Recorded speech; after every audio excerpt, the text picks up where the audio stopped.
നമസ്കാരം. ഇന്നത്തെ ഈ എക്സ്പ്ലെയിനറിലേക്ക് സ്വാഗതം.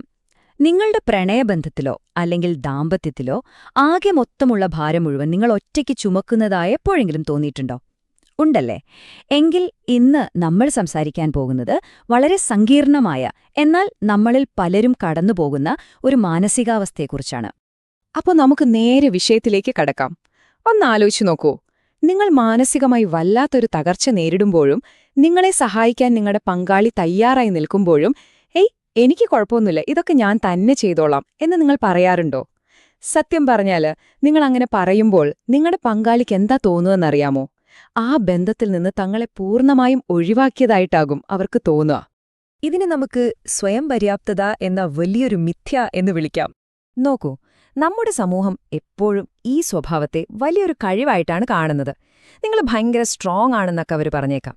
പക്ഷേ മനഃശാസ്ത്രം പറയുന്നത് തികച്ചും മറ്റൊന്നാണ് കേട്ടോ.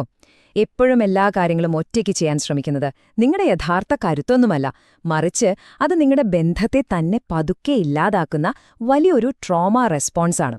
വിശ്വസിക്കാൻ കുറച്ച് ബുദ്ധിമുട്ടുണ്ടാവും അല്ലേ?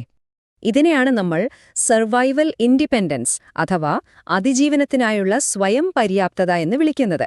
അതായത് മുൻകാലങ്ങളിൽ, പ്രത്യേകിച്ചും കുട്ടിക്കാലത്ത് വേണ്ടത്ര പിന്തുണ ലഭിക്കാത്തതുകൊണ്ട് എല്ലാ കാര്യങ്ങളും ഒറ്റയ്ക്ക് ചെയ്യാൻ ശീലിച്ച ഒരവസ്ഥ. അന്ന് അതിജീവനത്തിനായി നിങ്ങൾ ഉണ്ടാക്കിയെടുത്ത ആ പ്രതിരോധം ഇന്ന് മുതിർന്നപ്പോൾ നിങ്ങളുടെ കരുത്തായി വേഷം മാറിയിരിക്കുകയാണെന്ന് മാത്രം.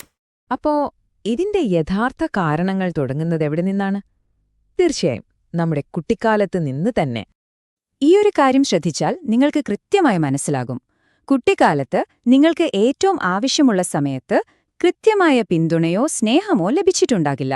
അതുകൊണ്ട് എന്ത് സംഭവിച്ചു? നിങ്ങൾ സ്വന്തമായി കാര്യങ്ങൾ ചെയ്യാൻ ശീലിച്ചു. വേറെ വഴിയില്ലായിരുന്നല്ലോ.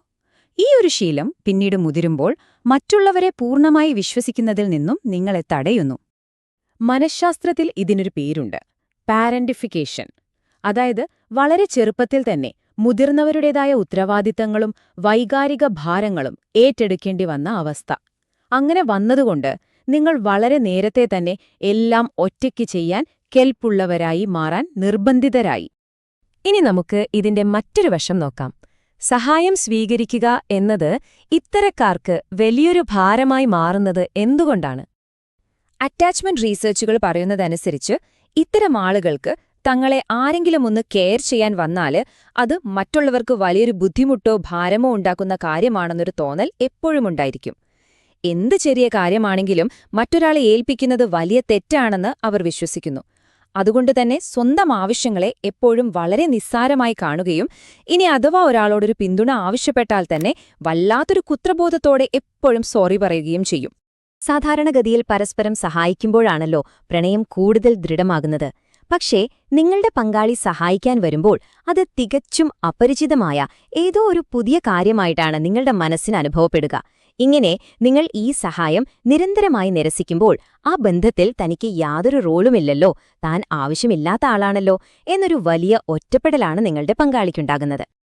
അടുത്തതായി നമ്മൾ സംസാരിക്കാൻ പോകുന്നത് വളരെ ഇൻട്രസ്റ്റിംഗ് ആയ ഒരു കാര്യമാണ്: അൺഈസി റെസ്റ്റ് അഥവാ വിശ്രമിക്കുമ്പോഴുണ്ടാകുന്ന ഉത്കണ്ഠ. എന്താണ് ഈ അൺഈസി റെസ്റ്റ്?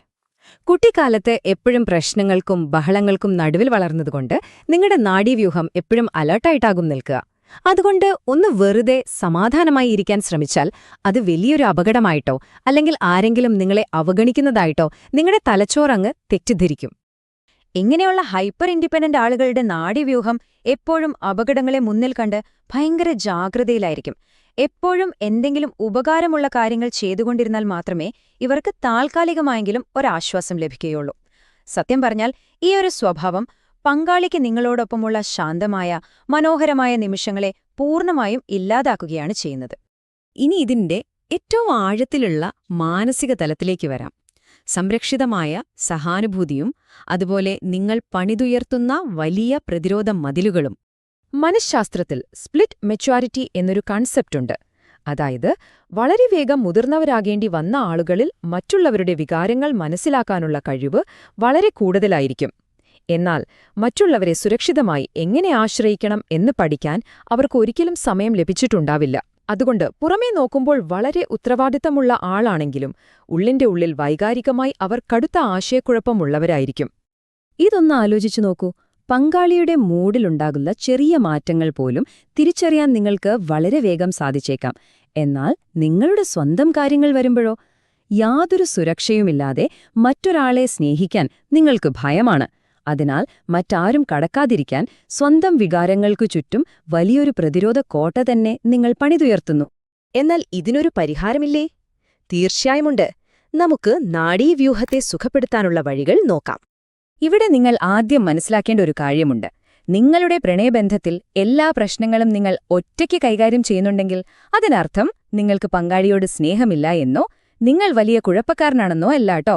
നിങ്ങളുടെ പഴയകാല സാഹചര്യങ്ങൾ കാരണം നിങ്ങളുടെ തലച്ചോറ് പഠിച്ചുവെച്ച വെറുമൊരു അതിജീവന തന്ത്രം മാത്രമാണിത്. നിങ്ങൾ സുരക്ഷയ്ക്ക് മുൻപേ ഉത്തരവാദിത്തങ്ങൾ പഠിച്ചുപോയതാണ്. അത്രയുള്ളൂ. വിശ്രമിക്കാനും മറ്റൊരാളെ ആശ്രയിക്കാനും നിങ്ങൾക്ക് പൂർണ്ണ അർഹതയുണ്ടെന്ന് തിരിച്ചറിയുന്നതാണ് യഥാർത്ഥ രോഗശാന്തി. എത്ര മനോഹരമായ വാചകമാണല്ലേ? അതെ, സഹായം സ്വീകരിക്കുന്നതും പങ്കാളിയെ ആശ്രയിക്കുന്നതും ഒരിക്കലും നിങ്ങളെ ദുർബലരാക്കുന്നില്ല എന്ന ആ വലിയ സത്യം നിങ്ങൾ ഉൾക്കൊള്ളണം. അപ്പോൾ ഈ ഒരു എക്സ്പ്ലെയിനർ നമ്മൾ അവസാനിക്കുമ്പോൾ ഞാൻ നിങ്ങളോട് വളരെ പ്രധാനപ്പെട്ട ഒരു ചോദ്യം ചോദിക്കുകയാണ്. നിങ്ങളുടെ പ്രണയബന്ധങ്ങളിലെ ഈ പ്രതിരോധ മതിലുകൾ പതിയെ മാറ്റി നിർത്തിക്കൊണ്ട് ആ വലിയ ഭാരം നിങ്ങളോടൊപ്പം ചുമക്കാൻ, അങ്ങനെ നിങ്ങളെ സഹായിക്കാൻ നിങ്ങളുടെ പങ്കാളിക്കൊരു അവസരം നൽകാൻ നിങ്ങൾക്ക് സാധിക്കുമോ? ഇതിനെക്കുറിച്ച് തീർച്ചയായും ഒന്ന് ചിന്തിക്കുക. നിങ്ങളുടെ സമയം നൽകിയതിന് നന്ദി.